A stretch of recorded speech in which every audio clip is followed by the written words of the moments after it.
Welcome to History Lane on HGTV Nigeria.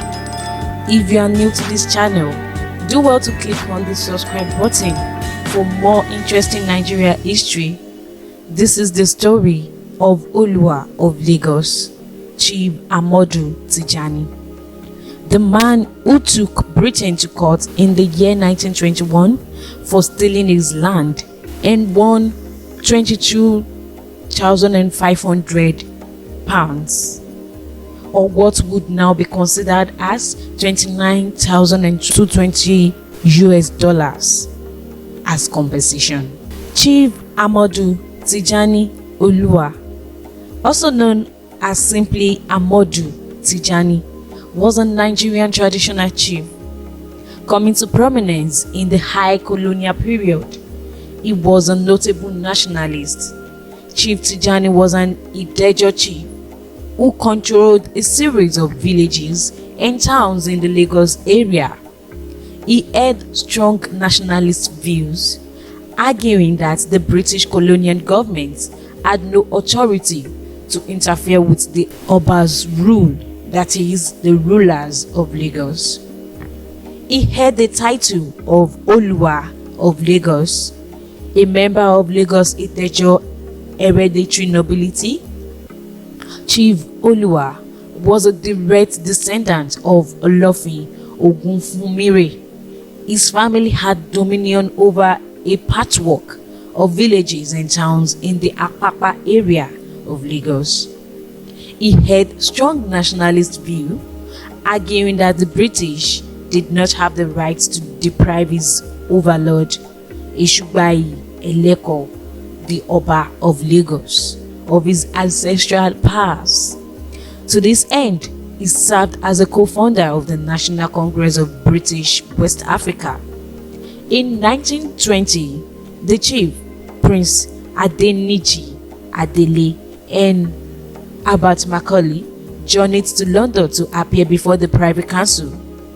They were there to argue in defense of the Oba's rights of ownership to land forcefully appropriated by the British government.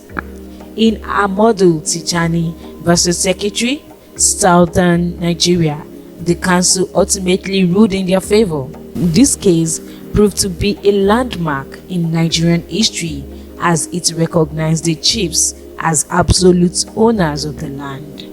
In 1921, Amodu Tijani, who is also known as Chief Oluwa of Lagos, along with Nigerian nationalist Abat Macaulay, took British colonialists to the Judicial Committee of the Privy Council, which is JCPC, in London over a case of stolen land. He charged that the British had no authority to take control over indigenous Nigerian lands. Thus, he requested that the ownership of the land return to Nigeria and that the rightful owners be thoroughly compensated. Chief Oluwa's assertion was found to be factual. He and additional chiefs were ruled as being unconditional owners of their lands. This was a monumental case in that it gave Africans back their power and also exhibited that an African could stand against European forces and win. This ensured that Chief Oluwa would maintain control over the series of lands he owned. To add insult to injury, the various chiefs that ruled over various Nigerian lands were referred to as Niger chiefs, as documented by the Encyclopedia of African History. Chief Oluwa and his family received £22,500, or what would now be considered as $29,220 as compensation for the stolen land. Chief Oluwa in turn paid Macaulay £2,083, or what is called $2,706 for his assistance. It is speculated that Chief Oluwa also offered Macaulay land at Apapa, and it declined, as reported by the Nation Online Nigeria.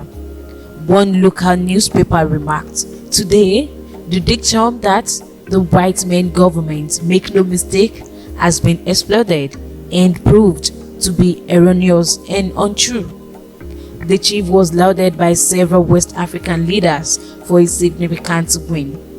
Chief Oluwa received congratulatory messages from African leaders and learned elites at every port of call on the West African coasts. From Freetown in Sierra Leone to Sekondi and Accra in the Gold Coast, now known as Ghana.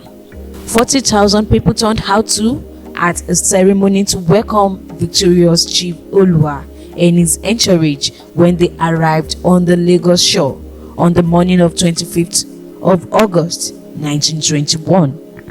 Songs and poems were later composed in Chief Oluwa's honor as a result of his success. His case was later referenced in land tenure cases as far afield as India and New Zealand. Don't forget to click on the like button. Do well to subscribe to this channel because subscription is free. Don't forget to share this with your loved ones and also comment down below. This is EduTV Nigeria.